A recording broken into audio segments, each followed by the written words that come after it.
जो बीजेपी की जो सरकार है उनको खिलाड़ियों का जो बेटियां हो हमारी उनका सम्मान करना आता नहीं। पीछे आपने देखा कि जंतर मंतर पे जब हमारे खिलाड़ियों ने धरना प्रदर्शन किया तो हमारी इन्हीं बेटियों ने जब धरना प्रदर्शन किए तो किस तरह इनको घसीट घसीट कर मारा और पीटा गया। हरियाणा का हर वर्ग इस सरकार से दुखी है, किसी भी वर्ग का इन्होंने कोई काम नहीं किया। भूपेंद्र सिंह हुड्डा जी के नेतृत्व में हरियाणा में कांग्रेस की सरकार आने जा रही है। मैंने नारनौल जोड़ो संकल्प यात्रा 7 जुलाई को शुरुआत की थी। हल्के के सभी गांवों में हम इस यात्रा को लेकर गए। बीजेपी का नारा नॉन स्टॉप हरियाणा, हाँ बिल्कुल उनका जो नारा बहुत बढ़िया है। ये हरियाणा में भ्रष्टाचार नॉन स्टॉप है, इस हरियाणा में अपराध नॉन स्टॉप है। हमारे जो प्रधानमंत्री जी हैं या देश की वित्त मंत्री जी हैं उन्होंने हरियाणा का ध्यान नहीं रखा। ध्यान सिर्फ एक जेलेसी की भावना से जो है हरियाणा के लोगों की अनदेखी की। मैं भी मौजूद हूँ हरियाणा में और हरियाणा के नारनौल विधानसभा में मैं मौजूद हूँ और हमारे साथ आज बातचीत करने के लिए आज जुड़ेंगे हरियाणा कांग्रेस कमेटी के वरिष्ठ नेता एडवोकेट प्रदीप यादव जी। इनसे हम बहुत सारी राजनीतिक चर्चाएं करेंगे और हर बात हरियाणा की करेंगे क्योंकि हरियाणा में विधानसभा चुनाव आने वाले हैं। करीब 2 महीने में यहाँ पर विधानसभा के चुनाव होंगे। यहाँ पे करीब 10 सालों से भाजपा की सरकार है, उसके कामकाज की भी बात करेंगे और ये भी जानेंगे कि कांग्रेस इस बार अपने आप को कहाँ पा रही है। तमाम बातें जानने की कोशिश करते हैं। सर, स्वागत है इंडिया न्यूज़ एक्सप्रेस में। थैंक्स। सर, पहला सवाल मैं करूँगा आपसे कि जो हरियाणा आप लोग एक स्लोगन चला रहे हैं, हरियाणा मांगे हिसाब, तो क्या हिसाब आप मांग रहे हैं और किससे हिसाब मांग रहे हैं?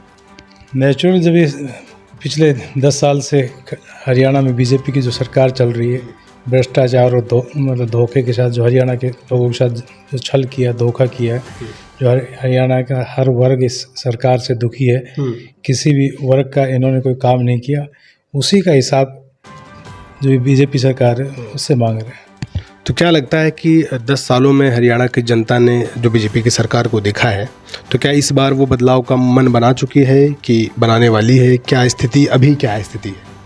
नहीं, हरियाणा की जनता जनार्दन ने पूर्ण रूप से मन बना लिया है। चौधरी भूपेंद्र सिंह हुड्डा जी के नेतृत्व में हरियाणा में कांग्रेस की सरकार आने जा रही है और जैसे ही लोकसभा की 5 सीटें जब कांग्रेस पार्टी ने चौधरी भूपेंद्र सिंह हुड्डा जी के नेतृत्व में और हमारे जो इस प्रदेश के जो प्रदेश अध्यक्ष हैं चौधरी उदयभान जी के नेतृत्व में और भाई दीपेंद्र जी की जो मेहनत और उनके लगातार दौरों की वजह से पूरे हरियाणा में कांग्रेस का चारों ओर माहौल उसमें बना था लोकसभा में, वही माहौल आज दिन प्रतिदिन बढ़ता जा रहा है। इसमें हमारे जो इस प्रदेश के जो प्रभारी हैं दीपक बाबरिया जी, उनकी भी बहुत बड़ी अहम भूमिका है। उन्होंने जो टिकटों का वितरण किया वो भी बड़ी सोच समझ के ना, और जो पार्टी के कर्मठ लोग थे उन लोगों को आगे किया, जिससे ये माहौल बना।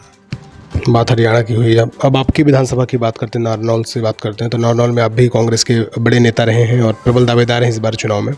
तो क्या आपको क्या लगता है कि नारनौल में मैं घूम रहा था अभी तो मैं देखा कि नारनौल बरसात से बड़ी समस्या है, बड़े बुरे हालात हैं। तो क्या किसको जिम्मेदार मानते हैं और क्या लगता है कि इस हालत के पीछे क्या कारण रहे हैं?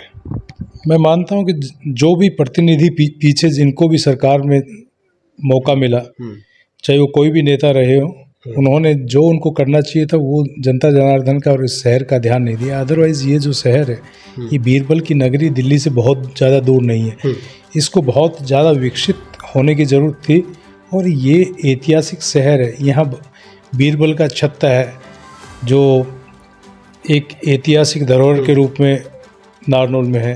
यहाँ शेर शाह सूरी का मकबरा है, यहाँ चवन ऋषि की तपोभूमि है, उसके अलावा यहाँ बावड़ी वगैरह, जल महल वगैरह अनेकों ऐतिहासिक इमारतें हैं, स्मारक हैं। उनको लेकर ना ये नगरी पर्यटन के रूप में आज विश्व पटल पे होनी चाहिए थी। एक मेरा और महत्वपूर्ण सवाल है, अब कुछ दिनों पहले आपने नारनौल जोड़ो यात्रा की शुरुआत करी थी। आप गांव-गांव गए हैं, नारनौल के गांव-गांव गए, वहाँ पे लोगों का कैसा रिस्पांस मिला, लोगों का क्या समर्थन आपको मिला, क्या उसको लेकर आप क्या कहेंगे? मैंने कहना चाहता हूँ ये यात्रा मैंने नारनौल जोड़ो संकल्प यात्रा 7 जुलाई को शुरुआत की थी और पूरे हल्के के सभी गाँवों में हम इस यात्रा को लेकर गए। गाँव में हमारे जो बुजुर्ग हैं उनका आशीर्वाद और हमारे जो युवा पीढ़ी है उनका सहयोग और समर्थन अपार मिला। माताओं बहनों का भी आशीर्वाद अपार मिला और उन्होंने आशीर्वाद दिया कि आने वाले टाइम में किस तरह जो विधानसभा का चुनाव है उसमें भी वो इस परिवर्तन को देख रहे हैं और आने वाले टाइम में वो आशीर्वाद उनका मुझ पर इसी तरह मुझे मिलता रहेगा, ये मुझे आशा है। भाजपा की सरकार भी जब आपने कहा कि हरियाणा मांगे हिसाब, तो उन्होंने भी एक स्लोगन चलाया कि हमारा हरियाणा नॉन स्टॉप हरियाणा। उनका कहना है कि हरियाणा नॉन स्टॉप चल रहा है, हरियाणा में विकास हो रहे हैं, बहुत सारी तमाम बातें वो कह रहे हैं अपने सरकार के पक्ष में। क्या ऐसा कुछ है क्या? बीजेपी का नारा नॉन स्टॉप हरियाणा, हाँ बिल्कुल उनका जो नारा है बहुत बढ़िया है। ये नॉन स्टॉप, इस हरियाणा में भ्रष्टाचार नॉन स्टॉप है, इस हरियाणा में अपराध नॉन स्टॉप है। ये हरियाणा जो पहले चौधरी भूपेंद्र सिंह जी हुड्डा के नेतृत्व में हरियाणा नंबर 1 था, आज वो नीचे गिरता हुआ नंबर 1 हो रहा है, ये नॉन स्टॉप हरियाणा है। ऐसे हर चीज़ में प्रति व्यक्ति आय थी, वो घट के ना बहुत नीचे आ गई, ये नॉन स्टॉप है। हमारे खेलों में जो खिलाड़ी थे, जो हरियाणा में सबसे ऊपर देश में नाम रोशन करते थे, उन खिलाड़ियों को हतोत्साहित करने के लिए, उनको नीचे वो करने के लिए लगातार गिराया जा रहा है। ये हरियाणा नॉन स्टॉप है बीजेपी का। अपने खिलाड़ियों की बात करी तो अभी पेरिस में ओलंपिक चल रहे हैं, 2024 के ओलंपिक हो रहे हैं। आप देखेंगे कि कुल मिला के भारत में 5 मेडल आए हैं, तो 5 मेडल में 4 मेडल सिर्फ हरियाणा के हैं और 1 मेडल चलो टीम की है, हॉकी टीम की, उनको इनकी बात करते हैं। आप देखेंगे सबसे ज़्यादा मेडल हरियाणा में आए हैं। और अगर आप मोदी जी का जो भारत के प्रधानमंत्री हैं, भारत सरकार का जो एक योजना आई थी खेलो इंडिया करके, उसमें उसका अगर आप बजट के एलोकेशन देखेंगे तो सबसे ज़्यादा जो बजट एलोकेट हुआ है उत्तर प्रदेश और गुजरात को हुआ है, जहाँ एक भी मेडल अभी तक नहीं गया है। और जो सबसे खेलों के लिए जाना जाता है हरियाणा, यहाँ पे 60-65 करोड़ ही मिले हैं। तो इसके पीछे क्या कारण है? क्या आपको क्या लगता है, आपकी क्या राय है? ये जो हरियाणा है, ये चौधरी भूपेंद्र सिंह हुड्डा जी ने एक नीति लाई थी जब उनकी जो सरकार थी कि खेल आप मेडल लाओ और नौकरी पाओ, उन्होंने पदक लाओ पद पाओ। हाँ जी, पदक लाओ और पद पाओ, ये नीति चौधरी भूपेंद्र सिंह हुड्डा जी ने लागू की थी। और उन्होंने हमारे यूथ को, हमारे जो हमारी बहनें हों, हमारे भाई हों, उनको आगे बढ़ने का, एक सकारात्मक रूप में आगे बढ़ने का उनको प्रोत्साहन किया था, उनको आगे बढ़ने की प्रेरणा दी। और उसी की वजह से पूरे हरियाणा में, भारतवर्ष में सबसे ज़्यादा मेडल, मैं कहूँगा कि 90-95% मेडल अकेला हरियाणा देश के लिए लेके आता है। लेकिन जो ये बजट अलोकेशन जो किया गया है, ये बजट अलोकेशन मतलब मैं कहूँगा कि हमारे जो प्रधानमंत्री जी हैं या देश की वित्त मंत्री जी हैं, उन्होंने हरियाणा का ध्यान नहीं रखा है। ध्यान सिर्फ एक जेलेसी की भावना से जो है वो नहीं रखा, हरियाणा के लोगों की अनदेखी की। अगर वो हरियाणा के लोगों की अनदेखी नहीं करते, इन खिलाड़ियों को सपोर्ट करते, तो ये देश का ही नाम रोशन नहीं करते, हरियाणा के साथ साथ पूरे देश का मान सम्मान थे ये खिलाड़ी। लेकिन जो बीजेपी की जो सरकार है, उनको खिलाड़ियों का, जो बेटियां हों हमारी, उनका सम्मान करना आता नहीं। पीछे आपने देखा कि जंतर मंतर पे जब हमारे खिलाड़ियों ने धरना प्रदर्शन किया, हमारी इन्हीं बेटियों ने जब धरना प्रदर्शन किए, तो किस तरह इनको घसीट कर मारा और पीटा गया, ये बीजेपी का काम है। ठीक बात है। आपने बजट एलोकेशन की बात करी, तो कुछ दिनों पहले जो है 2024 का बजट भी आया। आप देखेंगे उस बजट में सिर्फ 2 राज्यों की बात करी गई, चाहे वो आंध्र प्रदेश हो चाहे वो बिहार हो, इनमें सबसे ज़्यादा बजट दिया गया। तो क्या आपको लगता है कि क्योंकि वहाँ पे इनके सहयोगी जो है चंद्रबाबू नायडू, नीतीश कुमार है, क्या अपनी सरकार बचाने के लिए सिर्फ बजट वहीं दिया और देश के किसी, आप हरियाणा में भी आपकी सरकार है और जगह आपकी सरकार है, तो आपने इन राज्यों को नज़रअंदाज क्यों किया और सिर्फ 2 राज्यों को ध्यान क्यों दिया? इस पर क्या कहना है? ये जो बजट था, ये सिर्फ सरकार को टिकाए रहने के लिए, चलाने के लिए ये बजट दिया उन 2 राज्यों को, क्योंकि वो 2 बैसाखी नीतीश जी के रूप में और चंद्रबाबू नायडू जी के रूप में ये सरकार चल रही है। और ये बैसाखी कितने टाइम तक इस सरकार का सहारा बनेंगे, ये सब लोग जानते हैं कि नीतीश जी को और चंद्रबाबू नायडू को जिस दिन मौका मिलेगा, तो सबसे पहले इस सरकार से ये अपनी बैसाखियाँ हटाने का काम करेंगे। एक और सवाल है, युवाओं को लेकर मैं बात करूँगा। अगर आप नीति आयोग की रिपोर्ट देखेंगे तो जो बेरोज़गारी की दर है सबसे ज़्यादा हरियाणा में, मतलब हरियाणा में सबसे ज़्यादा बेरोज़गार है, और इसकी बात होगी। और एक बात और सबसे इम्पॉर्टेंट पूरे भारत की बात है, हरियाणा भी उसमें पीछे नहीं है, पेपर लीक की बात होगी। जो बीजेपी कहती है कि ना पर्ची ना खर्ची, सीधा नौकरी, ऐसा कुछ कहती है वो। तो क्या लगता है कि पेपर लीक और बेरोज़गारी को लेकर क्या सरकार असफल रही है, केंद्र और राज्य दोनों? निश्चित रूप से ये जो पेपर लीक वाला जो मामला है, मैं कहना चाहता हूँ कि इसमें इन्हीं के लोगों मिलके ना ये भ्रष्टाचार का एक अड्डा इन्होंने बना रखा है। हमारे युवाओं के साथ हर लेवल के ऊपर इन्होंने छल किया, चाहे वो केंद्र सरकार रही हो चाहे राज्य सरकार, दोनों ही सरकारें जो भी भर्तियां निकाली और भर्तियां निकालने के बाद उनके पेपर लीक हुए, कहीं इनके सरगना बड़े बड़े पकड़े गए, तो वो खिलवाड़ अल्टीमेटली हमारे जो युवा हैं जिनका भविष्य अधर में लटका दिया, उनके साथ बहुत बड़ा खिलवाड़ है, उनके परिवारों के साथ खिलवाड़ है। पूर्ण रूप से इस मामले में ये सरकार विफल है। मैं कहूँगा सिर्फ विफल नहीं, ये उनकी सहयोगी है। जो पेपर लीक के जो गैंगस्टर्स हैं इसमें जो हैं, उनकी सहयोगी है सरकार। आप लोकसभा चुनाव के पहले ही देखेंगे तो भारतीय जनता पार्टी ज़बरदस्त हल्ला मचाया उन्होंने कि 400 पार, अब की बार 400 पार। तो 400 पार तो 250 भी पार नहीं हुए कुल मिला के बात करें तो। और एक बात और देखेंगे आप कि हरियाणा जैसे जगहों पे जहां 19 में एक भी सीटें नहीं आई थी, इस बार 5-5 पे आप आ गए। तो क्या इसका असर विधानसभा चुनाव में भी आपको दिखेगा क्या? देखो, ये जो असर है केंद्र में, जो ये बीजेपी ने 400 पार का नारा लगाया, वो तो इतना ज़्यादा दबाव प्रेशर सब एजेंसीज के ऊपर था, सब मीडिया पे था, जो मीडिया नहीं दिखा पा रहा था। अगर मीडिया एक भी दिन स्वतंत्र रूप से दिखा पाता तो ये जो इनका 250 पे आके ना 240 के ऊपर जो आके ना रुक गया, तो इतनी भी सीटें नहीं आनी थी और यूपीए की हमारी सरकार, इंडिया की सरकार बननी थी। लेकिन उस वजह से क्लियर चीज़ें लोगों के पास पिक्चर नहीं पहुंच पाई।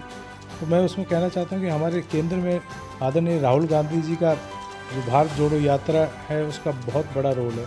इसी तरह हमारे हरियाणा में आदरणीय चौधरी भूपेंद्र सिंह हुड्डा जी के जो पिछले 10 साल के जो कार्य उन्होंने अपनी सरकार के रहते हुए किए, और उसके साथ साथ भाई चौधरी दीपेंद्र सिंह हुड्डा जी की जो दिन रात मेहनत, मैं कहूँगा कि वो अथक मेहनत पूरे हरियाणा में, मैंने पूरे भारतवर्ष में ऐसा नेता नहीं देखा।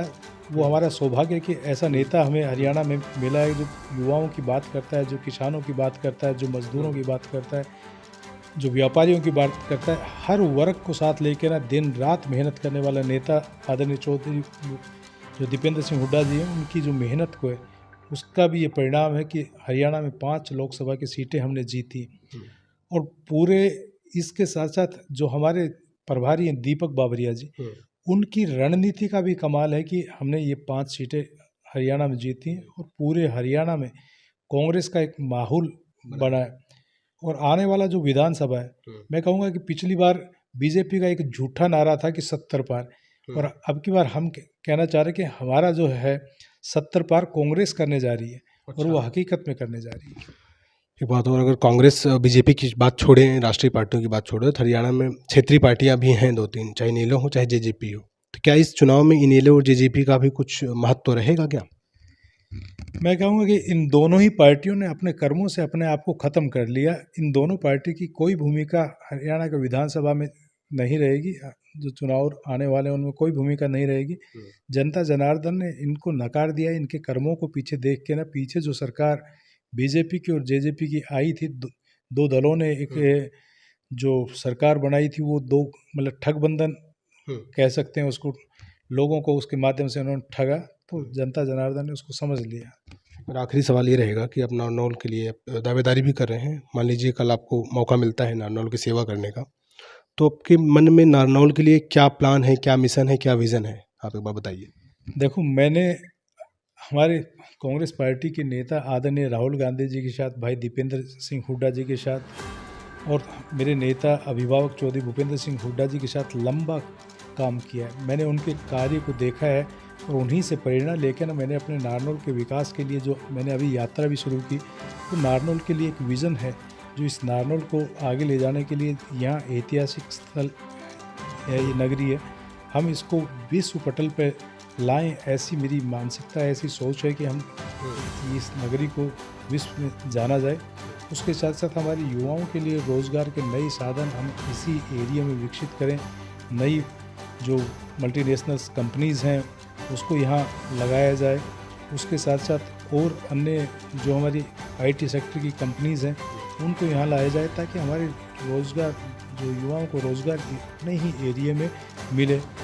उसके साथ साथ भी हमारा एक फोकस और है कि जो हमारे युवा जो अग्निवीर के नाम से और ये जो हरियाणा में कौशल रोजगार के नाम पे जो कच्ची भर्ती का एक ये भ्रष्टाचार का अड्डा इस सरकार ने खोला है, उसको भी कैसे रोकें और जो युवा हमारी जो सेनाओं से आज विमुख हो रहे हैं उसको वापस कैसे मुख्य धारा में उस सेना की तरफ अग्रसर करने के लिए कैसे उनको मोटिवेट किया। अगर आप चाहें तो एक सवाल और ले सकता हूँ। एक सवाल, आखिरी सवाल ये है मेरा कि हरियाणा में खिलाड़ियों की संख्या ज़्यादा है, मेडल भी खूब आ रहे हैं। आप देखेंगे तो जो खेल का केंद्र है पूरे हरियाणा में वो रोहतक और भिवानी ही है। क्या आपको नहीं लगता कि ये और जगहों पे होना चाहिए, आपके नारनौल में भी होना चाहिए? मैं निश्चित रूप से ये पूरे हरियाणा में होना चाहिए। तो मैं कहना चाहता हूँ कि आने वाले टाइम में नारनौल में भी आपको इसी तरह का प्रोत्साहन हमारी तरफ से मिलेगा। हमारे खिलाड़ियों को, हमारे युवाओं को आगे बढ़ने की हम मिलकर ना प्रेरणा देंगे, प्रेरित करेंगे ताकि वो ज़्यादा से ज़्यादा पदक लेके आएँ। वो अपने परिवार का, अपने प्रदेश का, इस नारनौल का और अपने देश का नाम रोशन करें। बहुत बहुत धन्यवाद आपका सर, समय देने के लिए। थैंक यू आपका भी बहुत बहुत धन्यवाद। हमारे साथ अभी बातचीत करने के लिए एडवोकेट प्रदीप यादव जी थे। इनसे हमने हरियाणा को लेकर, देश को लेकर, नारनौल को लेकर काफ़ी सारी बातें करी और इनका कहना है कि इस बार हरियाणा में कांग्रेस 70+ सीटों के साथ सरकार बनाने जा रही है।